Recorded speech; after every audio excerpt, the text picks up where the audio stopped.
no matter what, lean into who you are and be able to identify that and use that strength.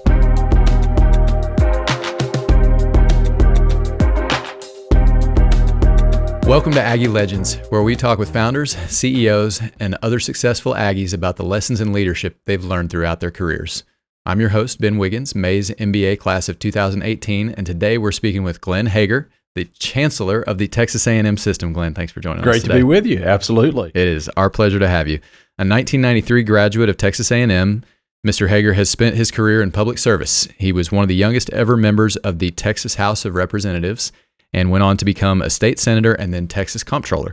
In July 2025, he became Chancellor of the Texas A&M system.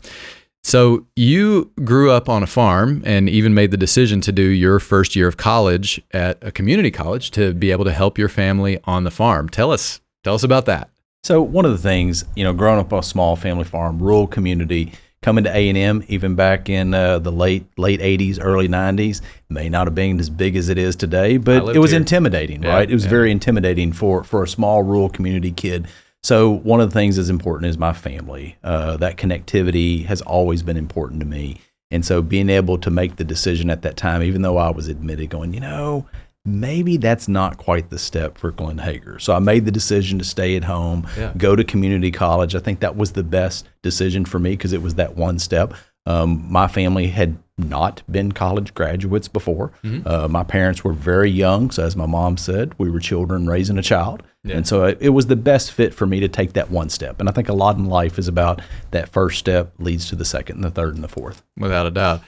In terms of your student experience here at Texas A&M, what was surprising or subverted your expectations in some way that would eventually shape your career path? I think a lot of being here, Texas A&M University is very unique in so many ways, and we're proud of that. We're proud of how you walk down and somebody says, howdy. Somebody comes from somewhere else and they go, wait, what? But then they get into it because it's very friendly. It's welcoming. People that come and work here go, oh, well, I'm not an Aggie. In other words, they don't have a ring, but what they don't know is you talk about, you share the values, you're welcomed into the family. Yeah, you're into the network. And that's what so many other people talk about is unique from other places, is how welcoming, friendly, how we stick together, how that Aggie network across not just the state of Texas, the nation, and the world, it's unique. It's different. And so even for a kid in a small community that came here who was intimidated, like probably so many others, even still to the freshman class of this year, having that unique opportunity and experience kind of sticks with you, not just through the days you're here, but continues to carry forward into a career. Being a part of that welcoming environment then, as you proceeded forth into the working world, how did that change the way that you approached your professional life? Yeah, I think that's a really good question. One of the things is knowing that you're part of a bigger group, a bigger network, a bigger organization, a bigger culture, kind of gives you the ability, as in that first step that I took, going to community college, the next step to have that support around you, right? Now, as every individual in life and college kid, I'm glad that I didn't live in today's areas. Good thing we didn't have cell phones back then. Good things we had video recordings back then. So, like everybody, you may not have made always the best choices in life. Sure. But through those, you get through those together. And I think one of the things that has helped me through leadership roles that I have led is, one, the network, the values, that base that you have, and the education and the skill set that we got, being able to take the next question, wonder why. I've always been somebody who's just inherently curious. You can almost give me any subject and I'm curious about it. And being able to have that educational foundation to be okay to continue to explore, to question why, and come up with real life solutions, common sense. And where that took you then was a career in the next step was public service. Yes, and it's you've spent a lot of time in that sector. About a quarter of a century. Yes. So what was the moment where you said, okay, this is the next thing for me? Yeah, one of the things that when my wife and I, Dara, when we started dating and we knew it was probably getting kind of serious, I made the comment to her. I said, okay, I can't explain why. I can't tell you the moment, but I feel pulled into some type of public service. I don't know where it will be. Maybe it will never happen. Maybe that door won't be cracked. Maybe the door won't open up for us. And if so, that's fine. But I always felt pulled. My family was not politically involved. They voted like most citizens, but they weren't politically involved. And so I always felt pulled in that direction. There wasn't a particular office. It was not a particular, thing that was burning as a passion. Some people have a particular issue that's their burning thing that they've got to work on. But I always felt pulled in that way. And so I think, being involved in high school in a lot of different organizations, that's where we really get our first experience to leadership. Sure. When we're younger, we're all in sports or activities, and you start learning how to play well with others or work with others or work on a team. But it's kind of like in your teenage years, that's when that starts forming. And then it forms even more in college. And it kind of pulls you and go, hey, wait, I can do that. I can be part of this. And so really that was the lead push to open the door when there was a brand new state rep seat and nobody served in it. So if you're going to run, we didn't have kids. That was the time. And I mean, I was in my early 30s and, we both took that leap of faith, and one goes to the next. And then look, a quarter century later, I get to come back and serve in a role where, I'm over 12 universities, 170,000 students, and 8 amazing state agencies that serve this state. Couldn't be better than a dream job like this. What was it like then balancing a burgeoning political career with eventually then having a young family, and this conversation that you had with your wife? Like what were the challenges? Yeah, one of the things that I kind of talk about, and at least where I'm at in my life personally, with a daughter who's a junior in college and twins that are juniors in high school, and a lot of nieces and nephews and their friends. One of the things is talking to them and trying to help them through some of those highs and those lows of life, particularly the lows, in other words. Yeah. And so the point being is, what I try to tell people today is that, pick a direction. You want to go north and you want to go south. You got to pick a direction. Yeah. Now, as you go through life, you're not really sure if you're going to go truly north, you're going to deviate to the east or to the west. And here's the point. Even if you are just 1 degree off east or 1 degree off west, that is still north. But those are almost 180-degree difference, right? Mm-hmm. And so as you go through life, and Dara and I, as we started down this path with our own individual careers, working but also serving in the legislature, then having families, we don't know where it's going to go. But at least what we always decided is that we were going to do it as a family. And the day that political office interfered with our family, that's the day I'm going to get out. And so at least for our North Star was our family unit. And we worked through all of that together. And we were able to somehow, because of a lot of supporting family and friends, because we couldn't have done it on our own, where my wife has had an amazing career for her life so far, and I was able to have a pretty amazing career in elected office. You're then representing a huge group of constituents. In addition to speaking for your family, you're now speaking for thousands or millions of families. How did that responsibility influence your leadership style then? Yeah, I think those are good questions. The fact is, one of the things that I think in my opinion, I tell people in leadership, I think what you need to do is first lean in and lead with character. You need to have humility. Yeah. If you don't have those foundations, it's going to be pretty hard. Yeah. I've seen a lot of people in a lot of different positions, especially in elected office. It's amazing how a title can change a person's attitude pretty quick. Yeah. How it's, to lack of better words to say it, it's intoxicating. And so I think that character and that humility are the foundation that can keep you focused and grounded no matter what your role or position is. And I think part of that is also knowing you always surround yourself with people that are smarter than yourself. Always know someone in this room, same as this room here, is going to be smarter than you on a lot of things. And that's a good thing, though, because you lean in and work together, and that's how you start solving problems. And lastly, to know every problem is a little more complex and it's a little more complicated than you originally think. Sure. So you got to keep asking questions and listening to other people. Do you think, you mentioned earlier how a title can often change somebody or change the way they're interacting with Not others, often, what have you? A lot. The phrase I've heard a lot is money doesn't change people, it reveals people. Do you think that's true of political power as well? Yeah, I think there's a lot to that, but it's also, one of the things we made the decision is that even when I moved from elected office in the legislature, which is supposedly 140 days every 2 years in Austin, right, you go back to your district. But when I moved to the executive branch, which was based in Austin, we did not move from our home west of Houston. We kept our family rooted where our bigger family is at. And part of that reason is that bubble, it's kind of a fake bubble. You know, I didn't want people to be around that where, you know, their job is to kind of impress you. Their job is their clients. And I got that. And that's understandable. Yeah. But it's transactional is my point. And I didn't want my kids to go where people say, oh, your dad's so smart. No, they get paid to do that. They get paid to make you feel good about yourself. Sure. And so I think, you know, part of it, sometimes it does reveal the person. But I think also it's easy for people to lose the path. It's easy to take a left or a right off the path. I think it's really easy. So it's a combination of the two, in my opinion. I like that. What then? So the move into the chancellor's role. Yeah. What made you say, okay, this now?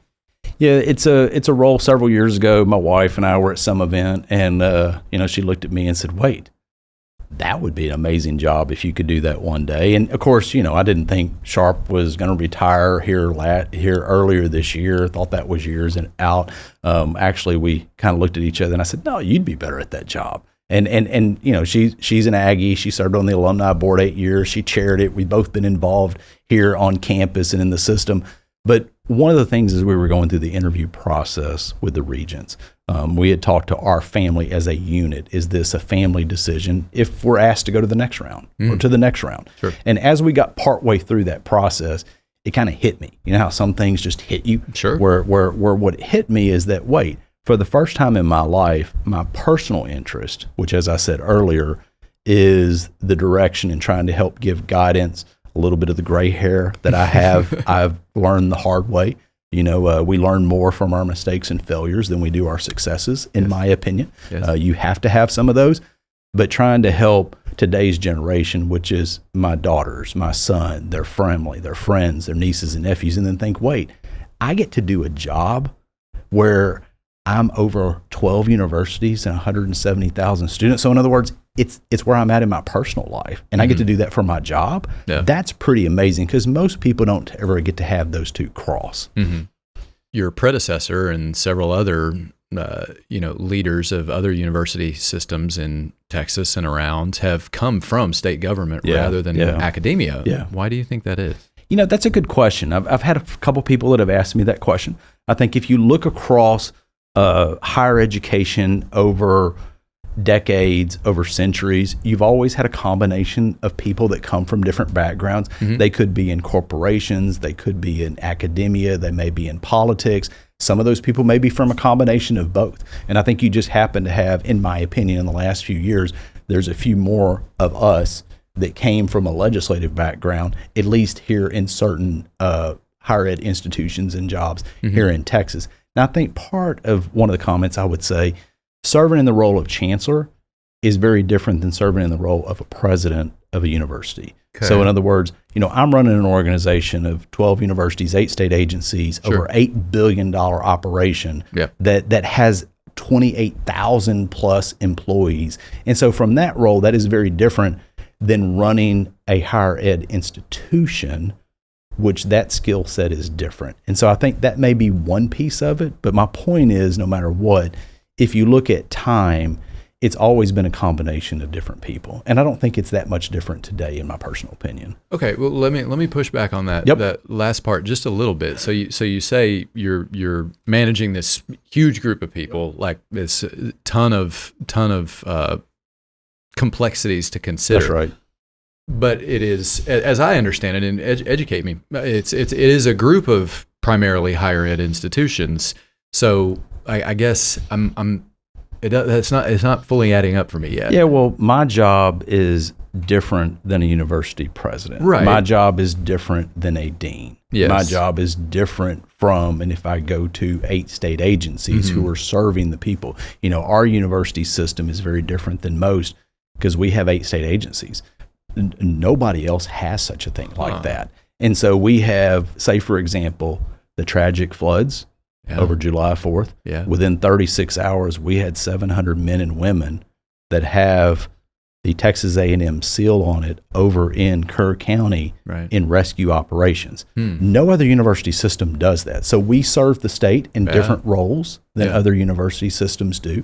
And so, my job is really to bring a collection of people that are much smarter than me to help lead them in a direction and give them guidance in where we want to go. In our state, one of the things that I remind people every day, when you woke up this morning, there were about 1,500 more people that called Texas home than were here yesterday morning when you woke up. Ooh. If you take 10 years ago, we were the 12th largest economy in the world. In the last 10 years, we had to stop saying 12. We moved to 11. Stopped saying 11, moved to 10. Stopped saying because we moved to 9. Now we're number 8. And so this state is growing rapidly. And so therefore, where is the state going and how do we meet that capacity for the educational needs and the service needs?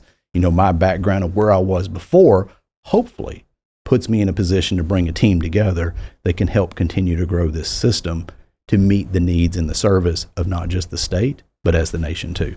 All right. So then the lessons in leadership that you're now implementing in the accomplishment of that objective, what's the stuff that would surprise our viewers? I mean, the integrity, the humility, yes, all of that's important, but what's the stuff that would make people say, oh? I think more than anything else is, for me, it's the little successes in life that make a difference for people. When people say, what do you want to be remembered about? The fact is, some want to be remembered about this massive thing they built or they did. Sure. And it's the little things that make people's lives better. It's the little things that helps our students make sure that they're able to get a job, they have less debt, that they're able to be successful, not just because they have a degree, because they have leadership skills.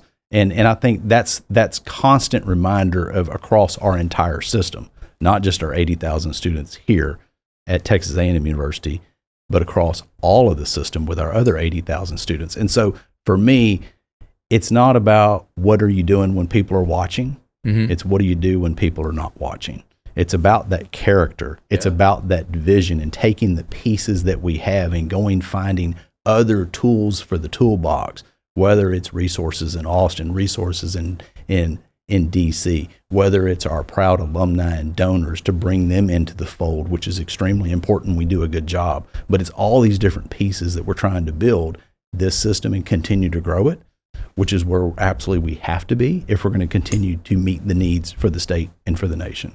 All right, now let's zoom in a little bit on you yourself. Like I think everything that you just said, that makes total sense, but what puts you in the best possible position to be at the tip of the spear to implement this? I think first and foremost that I listen to other people. I think that's imperative. As I was working in the transition phase coming, one of the things I'm trying to constantly find out is let's figure out what part of the team members are critical. What part of the team members do I want to be part of my team? Who are the people that I need to bring on?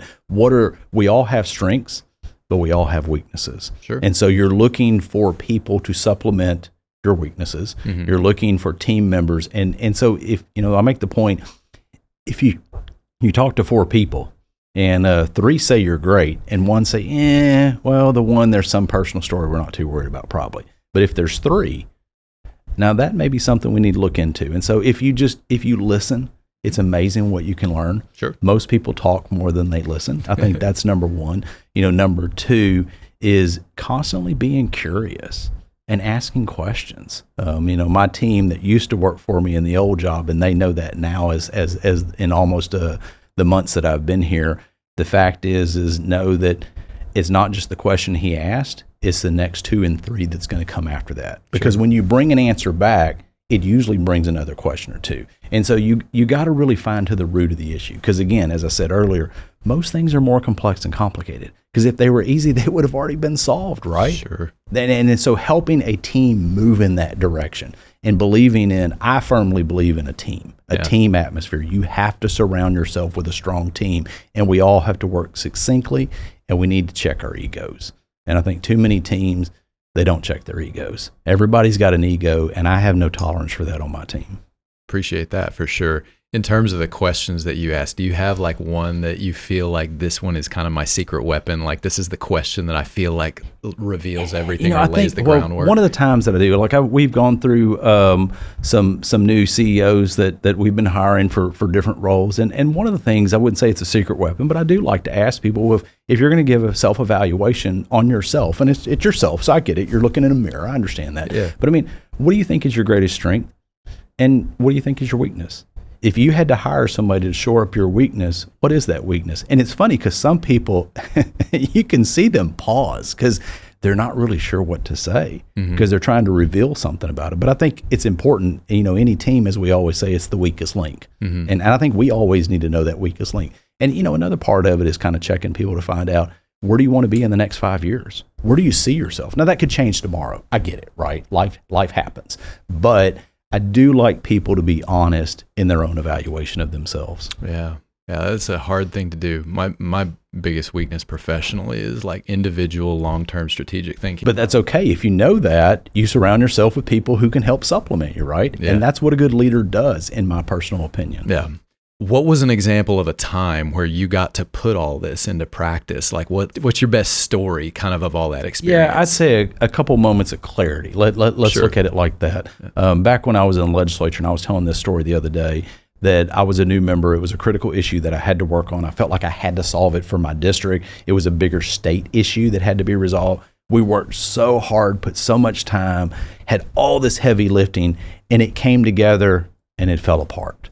And the legislatures, I give the example, it's all these obstacles and hurdles put into place, two chambers, a lot of committees, and we were right on the finish line. And I remember going back to our little two bedroom condo. I laid in bed. I got there like 2 a.m. It's long nights at the end of session, and I just couldn't go to sleep because I'm like, how did this happen? And what could I have done better? And so finally, I probably dozed off, got up early, was at the Capitol before dawn, and little did I know that there was another bill that was moving. It wasn't mine, so my name wouldn't be on it, but that's okay. We were able to resurrect, bring back to life, and we were able to get it across the finish line. And so part of what that taught me is even when you think there is no way whatsoever, sometimes the miracle does happen. And then there's other times as this. What I've also learned is even if you can't get it across the finish line, sometimes that's okay because all the prep work that you've done will help you with something else later, right? You can't force a square peg in a round hole, but sometimes all that work, it's not for naught, right? You can use that later. And so, I take a few of those sometimes, or, one where it wasn't that big a deal. I thought it wasn't the right thing. The state was making a decision, and I looked and I looked and I looked and I looked, and I couldn't figure out that needle in a haystack. And finally, I found one. And so, you finally found a needle in a haystack. You found a way to get what you needed done, and boom, it happened. And so, persistence, constantly trying to find a new angle and a new. And I think part of it in leadership, and especially in in the private sector and in academia too, part of our job is to find solutions to real problems for people, and having that curiosity to keep looking for them. And eventually, sometimes you find some pretty monumental things that can make a difference in people's lives. And that's rewarding, right? That's extremely exciting. Yeah, we love that. Yes. Yeah, we love that. All right, very quickly, what's your best life hack? We talked about secret weapons from a question perspective, but just what's your thing? Like what is the thing that you feel like you've got your hands around, and it makes things better? I think I'm just at that point in life to where I have a better perspective. Okay. You can kind of take a step back. There was an event not too long ago in the office, and people were worked up, and they're like, it's a crisis. And I'm thinking, this is not a crisis. Is it a mini for us? Sure it is. And so I stood up and I said, look out the window. You see the houses. You see that there's people in the houses. There's people in their cars. There's people walking. And guess what? None of those people have any clue that we're dealing with this. Life is just moving on for them. Yeah. And so while this is important to us, let's take a step back. Let's check ourselves and now start working the problem. So I think, one thing that when you get through life enough, you get enough gray hair, gives you perspective to take a step back and get the team reset and start working the problem. Absolutely. For you then, what is the highest purpose of higher education, and how does your presence here serve that? So one of the things for me in coming into this role that's extremely important, if you look at higher education, what's the purpose of higher education throughout all of history and time? It's our students. I mean, that's what we're here for. We're for giving them the tools to go out and be successful in their career, and hopefully, more than anything else, giving them leadership skills that they can be a leader in a different role, whether that's in their job, in their community, in their church, whatever, in their family, whatever that may be. And so for me, being able, as I was just walking through campus earlier today, it's just, I was always walking in here. I mean, what gives me greater joy every single day and purpose is, oh my gosh, we got amazing students on every single campus, and seeing that, as I was telling somebody earlier, I just said, that youth, that hope, that optimism, that excitement. At my age, I get exhausted real quick, but they give me that energy, which is pretty exciting. So, just being able to be in this role, and no matter where I go on any of our campuses, you always feel that energy, which is pretty awesome. Yeah, that's wonderful. The final word then, any stuff for students and young professionals to keep in mind as they move forward? Somebody, a young student the other day in an internship that I had from my old job had asked me here a while back, said, what advice would you give your younger self? And I thought that was a pretty amazing question. Nobody had ever asked me that. That's a great one. And so one of the things that, as I was pondering, okay, how do I answer this question? How do I answer this intelligently? What am I going to say? Sure. And so what I pulled out, and I said, okay, well, one of the things that I would suggest to you is try to be yourself. Don't try to be somebody you're not. And part of the point that I went through is we all have strengths. We all have weaknesses. We talked about that. And so the point in this answer is we all have unique capabilities, and lean into what that is. And one of the points that I made, people always ask me, say, oh, what book are you reading? I read all the time, but I usually tell people that's a trick question because I don't read books, because I have attention span issues. And so I can't read a book because I switch back and forth. And here's where I'm coming with that. For me, I used to think my greatest weakness is that I couldn't concentrate, and I had to force myself to do it. What I didn't realize then is it's okay to switch to something else, and come back, because I can't force myself to get through it. And then what I learned in life, that actually was probably what I thought was my weakness, actually is probably one of my greater strengths. And so lean into who you are. Now, the problem is there's some things it takes us for a long time to figure out who we are, right? But I think that's one thing, that no matter what, lean into who you are and be able to identify that and use that strength. Fantastic. Thanks so much for sharing glad your to be lessons here. and Absolutely. leadership with us, Chancellor Enjoyed Hegar. On behalf of Mays Business School, I'm Ben Wiggins. Be sure to like and subscribe, leave a comment if you have a moment. Everything helps. We're building a better future through business, and we thank you for being a part of it.